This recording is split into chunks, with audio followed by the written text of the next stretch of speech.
Hello everyone, welcome to another video. I'm Jamie, nice to meet you, hope you're doing well. Today we're going to be talking about all the books that I read in October. I love reviewing all the books that I have read in the previous month, and this month I have read some good ones and I've read some shit ones, but it's fine, we'll talk about all of them. I read 12 books in October. One of them I actually DNF'd. So I actually completed 11 books and DNF'd one, but we're talking about 12 books today.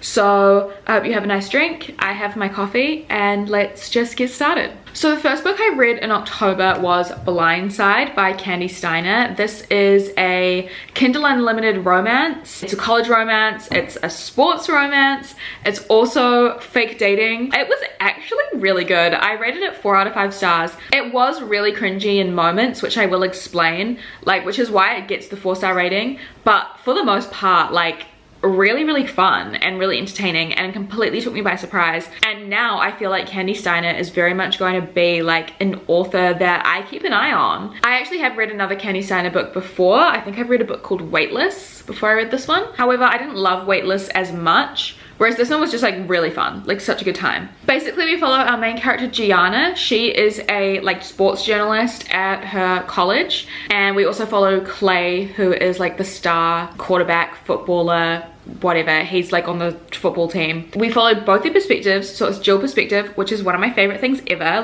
That's very important to me. Gianna's very chill. She's a bit of a reader. She isn't as extroverted as Clay, and basically they use each other to make two different people jealous.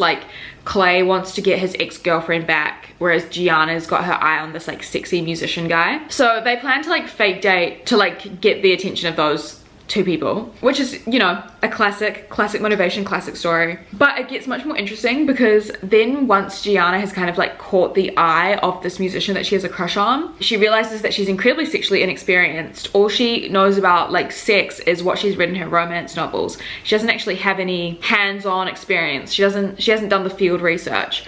So she then asks Clay to be her sex tutor sort of thing, which is just a fun concept. It's just a fun concept. I will say this book is pretty heavy on the spice levels if you are into that. If you're not, keep that in mind. But that wasn't really why I loved it. Why I loved it is the characters. I was rooting for them. I loved them so much. They were so fun to read about, and Gianna was so sweet, and Clay was a really good romantic hero. I genuinely really loved him. The one thing that cringed me out a little bit was just that Gianna read a lot of romance novels, that was in her character. Some of the writing was a little bit on the nose.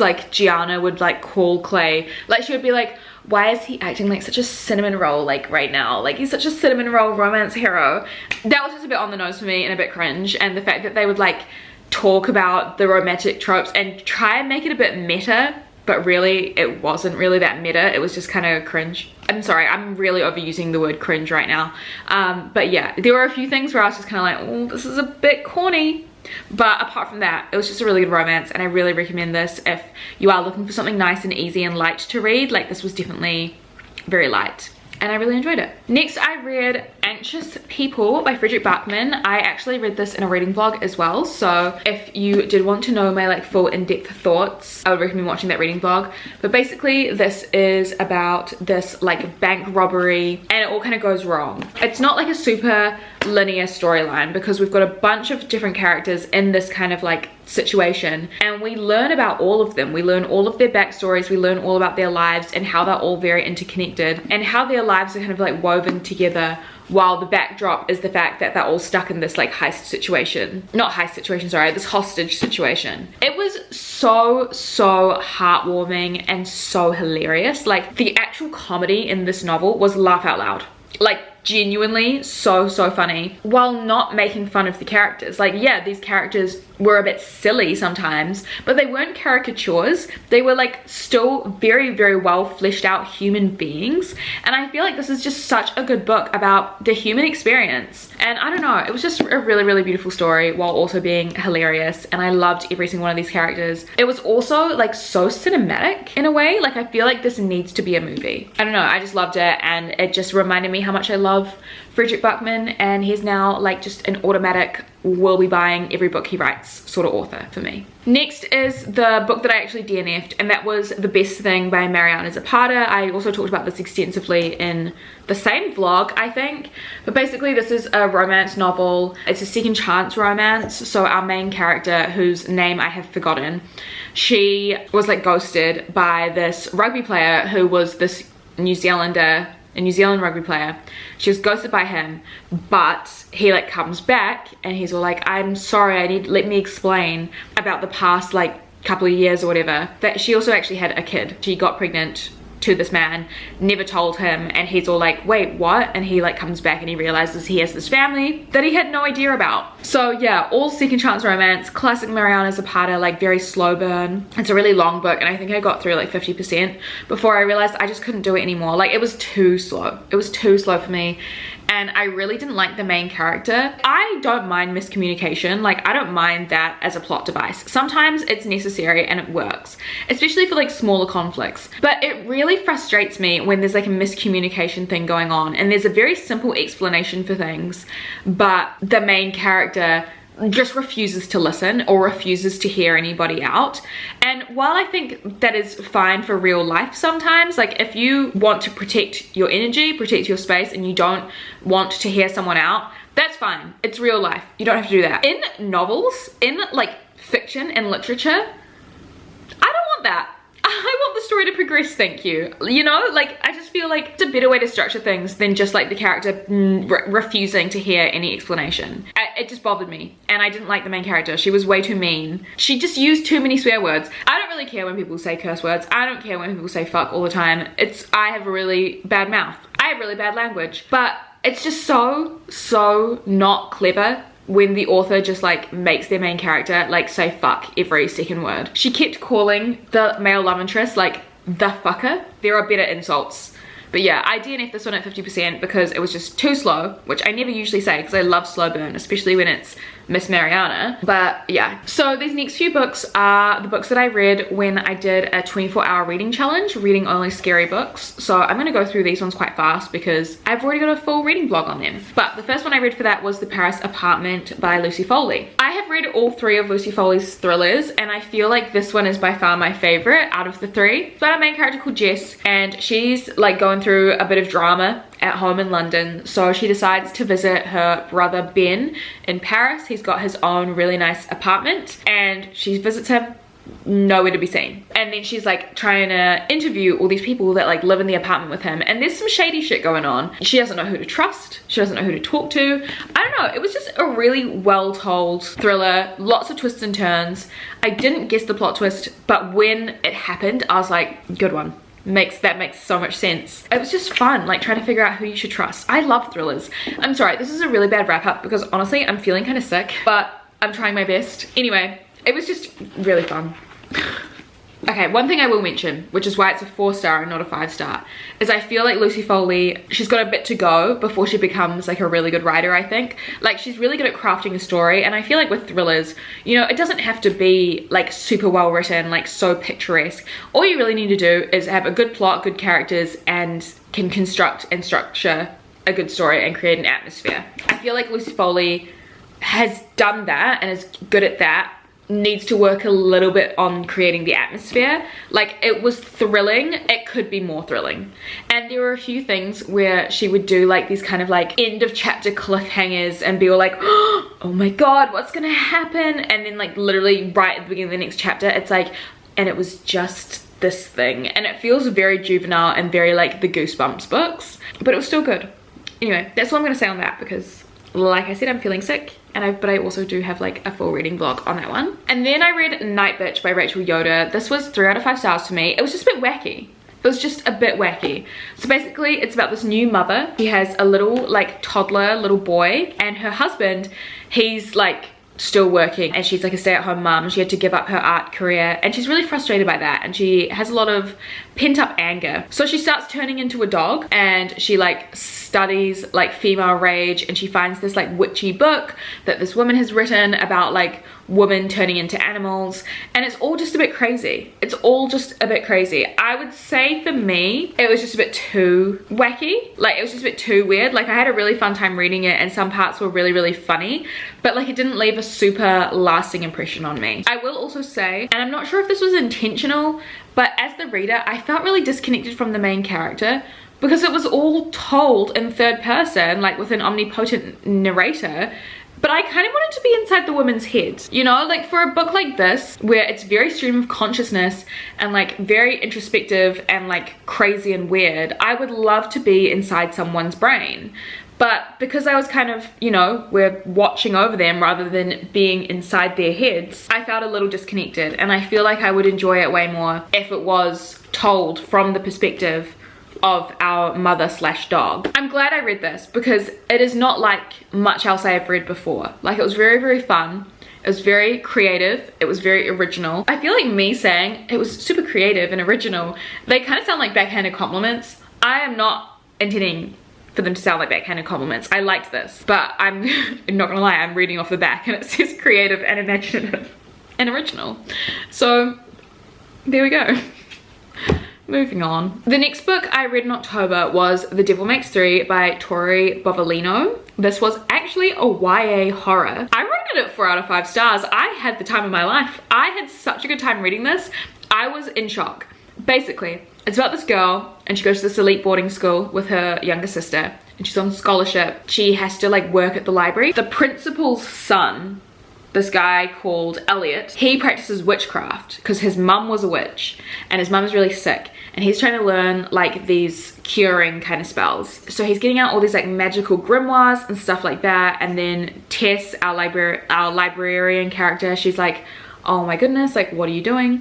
And then they like kind of team up together while because he needs some more like dangerous books, and they accidentally release the devil, and so then now they're trying to like fight off the devil, and he wants to like, the devil wants to possess everyone. It was so good and so fun and actually scary. Like, I genuinely was like, is the devil like with me right now as I read this? Like, it was really good at like painting an image and the atmosphere. I've used the word atmosphere a lot in this video. The atmosphere, the imagery, it was excellent, and I was genuinely scared, and I loved the characters so much. It has been so long since I have loved a YA novel, except for Good Girl's Guide to Murder. That was fantastic, but it's been so long since I've loved a YA novel, especially one with fantasy elements, and this was just genuinely so good, and I don't know why no one's talking about it.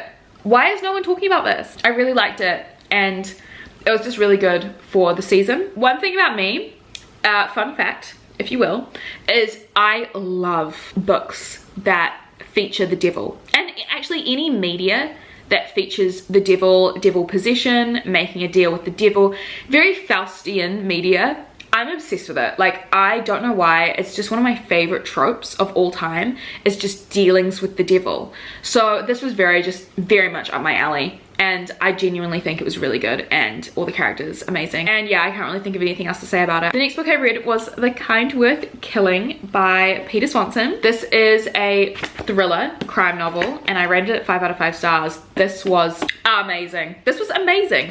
This is like Gone Girl level plot twist, and I read Gone Girl back in like 2015, 2016, blew my socks off. This did the same thing. I have not read a book that has like a Gone Girl level plot twist until I read this one. This was amazing. Anyway, I'm gonna tell you what it's about now. Basically, we follow our two main characters, Ted and Lily. Ted has recently found out that his wife is having an affair. He's a very rich man, and he's married this beautiful woman, and he found out that she's like having an affair with their like building contractor architect who's like building them this like really intense beach house. And he meets Lily in the airport, and he tells her about this, and Lily's like, well, why don't you kill her? And then basically they try and like team up and like try and plan this murder together. It's told from both their perspectives. Lily's chapters are just so interesting because we hear about her childhood and like her growing up, and she has killed a lot of people, and hearing about that, I just love characters like that. It was just really, really good. I did not want to put it down. It is such a page turner, such a quick read, so gripping. Like, Peter Swanson has created the most amazing morally grey characters. It was fantastic, and I really recommend this. And then the last book that I read for that specific video was One of the Girls by Lucy Clark. This was a pretty light thriller, I would say. Like, if The Kind Worth Killing is a really dark thriller, One of the Girls is a lot more on the lighter side. It's basically about this bachelorette party. A group of girls go to Greece and everyone's got their secrets. That's kind of the whole plot. Like, they're all in Greece and they've all got secrets, and we're hearing from the perspective of all 6 of these women. So it's very much like trying to see how all of their secrets interweave with each other. I feel like that is kind of all that needs to be said. Like, I don't want to tell you anything else about it because I don't want to spoil it. I'm not going to say that it's the best thing I've ever read, but it was fun. I think I rated it 3 out of 5 stars. What I think was really good is that all 6 of the girls were introduced really early on, but there wasn't really any confusion about who's who. Like, they all had really good inner monologues and inner voices. So while the author is introducing like these 6 girls to us from the get-go, you're never really confused. Like, you're never really like, okay, who am I reading about now? Like, you just know. And I feel like that takes a really talented author, because there have been so many authors that do dual perspective, but it could be the same character. But there were moments of the book that I was like a little bit bored. Like, I feel like it was just slightly too long-winded. I loved the setting, like the Greek setting and everything, and I loved the idea of it, but I think execution-wise, it just could have been a little bit more twisty. Like, I wish things were slowly revealed rather than us like continuously reading that things will be revealed and then everything's revealed in the last 30 pages, but we've just read like 300 pages of things being hinted at. Apart from that though, it was good. It was really reminiscent. Like, it really reminded me of Big Little Lies, which is a book that I love. Yeah, I liked it. 3 out of 5 stars. Then after that, I read Dare You to Hate Me by B. Celeste. This is a Kindle Unlimited romance. I rated this 1 out of 5 stars because I'm gonna tell you right now, I read this on my Kindle over the space of like a week when I was like doing stuff, preparing to go to Fiji, and I was just reading it like at nighttime during all that sort of stuff, and it was just going in one ear out the other. Well, one eye and out the other. Like, I retained like 0 information. But basically, it's like a college romance. Our 2 main characters were like childhood best friends and like neighbors, and then the girl, because she is kind of in like an emotionally abusive household because of her parents, they're quite nasty to her. She like runs away from home at like 17 or 18 and like asks her best friend, her guy best friend, to go with her, and he's like, no. And then they see each other at college like a few years later, and he's all like, oh my god, what happened to you? Like, where have you been? And then like they kind of reconcile. It's like childhood friends to strangers to enemies to lovers. It was just not good, guys. Like, I'm really sorry, it was just not good. Like, that's the plot of it. That's what I remember the plot being. What else do I remember? I feel like the way that the author talked about other women from both perspectives of the different characters, from both the heroine and the hero. Our heroine had like, her name was Ivy, I think. She had like blue hair and like wore like really thick eyeliner. She would kind of like talk shit about other girls for like not wearing the same style of hair and makeup as her. And she'd be like, oh yeah, that like blonde girl who would like smile as soon as a guy looked at her. Really dated sort of stuff. And then like our male character, he's like talking about Ivy and the makeup she wears, and he's like, yeah, she really doesn't need it though. Like, I feel like, you know, girls look better natural. Like, just that stupid, boring discourse as well. Stuff like that, which I just felt was like really dated. And then also there were just lines that were so unrealistic. Like, there's no way people talk like that with each other. There's this really bizarre scene at the beginning of the novel where our 2 main characters are kind of like getting a bit freaky on page 30. I'm like, first of all, I don't even know their backstories yet. I don't want to see them like going at it, you know? I don't want to see them going at it before I even know about them. But anyway, I have this like little spicy scene at the beginning, and she's all like teasing him, and he's like, oh, what game are you playing? And then she like literally looks down at him and she's like, the game of life, babe. Cringe! Are you kidding me? Who speaks like that? No offense, who speaks like that? Like, no, it was very, very dramatic and like not cute. And then like there were a bunch of other lines as well where Ivy's like, if my clothes are my armor, my makeup is my war paint. Like, I don't know, maybe it's just my particular taste, but that's like cliche, a bit embarrassing, a little bit like Tumblr 2012 grunge blog for me. So yeah, I didn't love this. The characters were also super unlikable. Like, as well as it just being kind of like embarrassing lines, the characters were like not good people either. I don't know, all these like big reveals about her past weren't really that interesting, and it was just so dramatic, and for what? For me to rate it 1 star. So I did not like this, and I don't think I'll be reading anything else by this author. Next I read Finley Donovan Knocks Him Dead by Al Cosimano. This is the sequel to Finley Donovan is Killing It, which I really loved. I rated that 4 out of 5 stars. And I did enjoy this novel, but I ended up rating it 3 out of 5 stars just because I feel like it was just missing something, and I can't explain to you what it is. Basically, this book follows directly after the like big plot twist at the end of the first novel, which is basically about like, it's a cozy mystery. It's absolutely just a comedy of errors, like all these silly little things happening to our main character who is just like, why is everything happening to me? Like that sort of comedy, right? It was good. I really loved the first book. This one I just feel like structurally it wasn't as good, and it wasn't as gripping, and I feel like the comedy wasn't there as much. I don't know what happened. It just didn't feel as silly, and I loved how silly the first book was, which is maybe why I rated this 3 out of 5 stars instead of like the 4 stars. I don't know. Also, the romantic subplot in here was kind of annoying to me. I don't know why. It was annoying, whereas in the first book I really loved it. However, I will say it was still a very fast read. I loved the characters, like Vero and Finlay. Like, I genuinely love them so much. This author is just very, very talented, and I cannot wait to read the final book in the series, which I think comes out in January. But yeah, it just wasn't as charming. I don't know why. I can't explain it. It just wasn't as charming as the first book. But it's not bad by any means. It's still 3 out of 5 stars, which is like a good rating for me. Then I read Blood Sugar by Sasha Rothschild, and this is a debut novel. I rated it 4 out of 5 stars. It took me by surprise. Why is no one talking about this? This is fantastic. It's very similar to The Kind Worth Killing. I will say that. Like, Lily from The Kind Worth Killing and Ruby, the main character in here, very similar characters. But I would say that Ruby is a little bit more innocent. Ruby in this book is like, you understand her a lot more. But basically it's about our main character Ruby, who grew up in Miami, and when she was 5 years old, she killed a boy who was 7 years old. She saw him struggling in the waves at the beach, and so she just like held him down and killed him.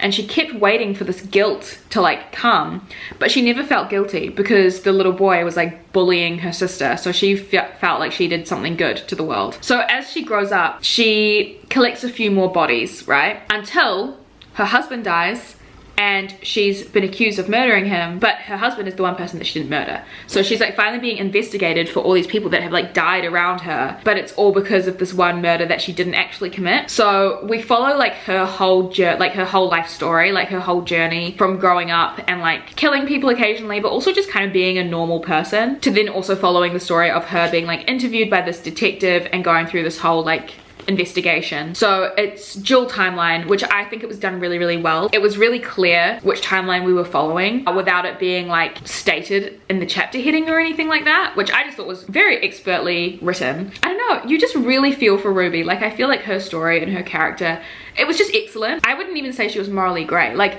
because I was reading this on holiday with my family and like a bunch of my family friends, and some of them would ask me like, oh Jamie, what's this about? And I'm like, okay, it's about this girl who murders people, but like, she's not a bad girly, like, trust me. And all of my mum's friends and like my grandma and stuff would be like, oh, okay, cool. And I'm like, no, you trust me, she's not like a villain. I don't know, it was really good. I really, really liked it. Also, what I loved about it is that it didn't heavily rely on plot twists.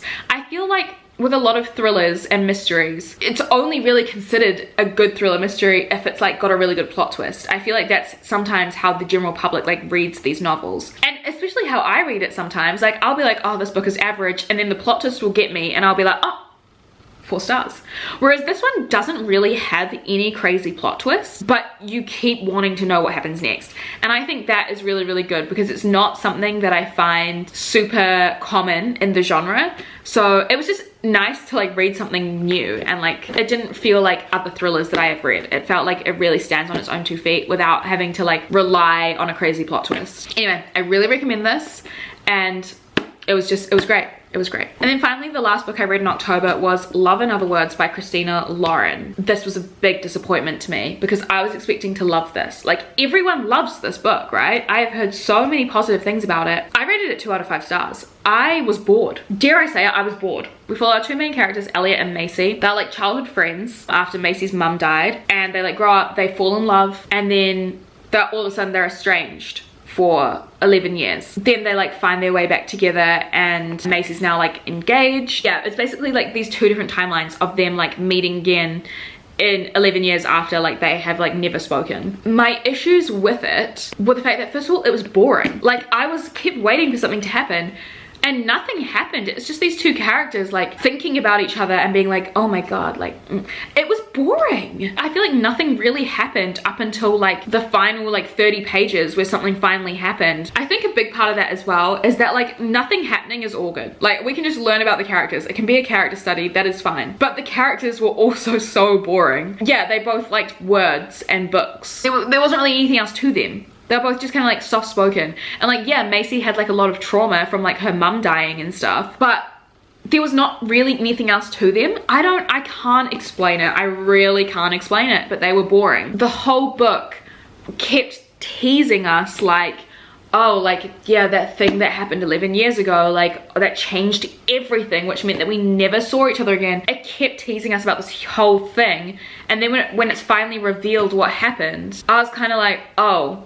And then I feel like with what happened, if you've read this book, you will know what happened and what I'm talking about. It was really kind of ambiguous. Like, there was this, like, it was kind of miscommunication, but I feel like something really bad happened to our male lead, but it's not really addressed. It's way more focused on like our female lead being like, oh, I'm really sad that this is what I thought happened. And he's like, no, that's not what happened. But we don't really address what happened. I don't want to spoil it for people who haven't read it yet, but like, I just feel like it was a little bit like, wait, this is making me kind of uncomfortable. What happened to this male hero? Was he, you know, like, I don't know how else to explain it, but basically I was like, this is really weird that this is not being addressed. In the last like chapter, once they kind of like explained themselves to each other, Elliot is like really mean to the female main character and is all like, oh, look at you, you're doing what you always do, shutting down again, after they've like just told each other like what had happened. And I was like, okay, why are you being mean? It felt like a really forced third act conflict when you really didn't need a third act conflict for a book like this. I don't know, it was just not fun. And I was expecting this whole epic love story. It was just a bit cheesy and not very well fleshed out at all. I'm sorry, Christina Lauren, I actually prefer your rom-coms. In saying that though, out of all the Christina Lauren books that I've read, I have only liked one book by them, and that was The Unhoneymooners. I'm still gonna keep reading their books, but I'm interested, that's interesting to me. Yeah, I don't know. Anyway, I'm really sorry to all the Love in Other Words lovers. Unfortunately, I'm not a hater, I'm just it wasn't greater, if that makes sense. So, that was all the books that I read in October. Can I first and foremost apologize for how shit this video is? I don't know what's wrong with me. I don't know why my brain is just completely shut off today. Anyway, thank you so much for watching. If you have gotten this far, please let me know in the comments what your favorite book was that you read in October. And also, if you agree or disagree with me on any of these things. I really am interested in that, and I really love to know those things. Guys, again, thank you so much for watching. I love you all. And I'll see you very, very soon in another video.